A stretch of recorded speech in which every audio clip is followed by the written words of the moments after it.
भिवंडी तालुका के काल्हेर गांव रेती बंदर रोड जय मल्हार गेट नंबर 3 के पास श्री गुरुदत्त मंदिर में प्राण प्रतिष्ठा सोहला व श्री दत्त जयंती उत्सव 2022 का आयोजन भाजपा युवा मोर्चा थाने जिला ग्रामीण अध्यक्ष व माजी सरपंच काल्हेर सम्मानीय श्री डॉक्टर श्रीधर जयवंत पाटिल व रिद्धि सिद्धि ग्रुप द्वारा बड़े हर्षोल्लास के साथ किया गया। इस अवसर पर अभिषेक, महापूजा, होम हवन, प्राण प्रतिष्ठा, पूर्ण होती, महाआरती, महाभंडारा सहित विभिन्न कार्यक्रमों का आयोजन किया गया, जिसमें भारी संख्या में लोगों ने उपस्थित होकर श्री दत्त भगवान की दर्शन कर महाभंडारे का लाभ लिया। आइए देखें इसकी एक रिपोर्ट।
दत्तात्रय स्वामी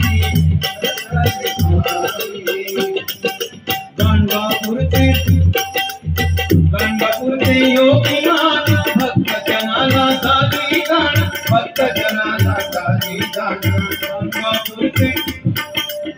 गाणगापूरचे योगीनाथ भक्त जनाला साधी गाण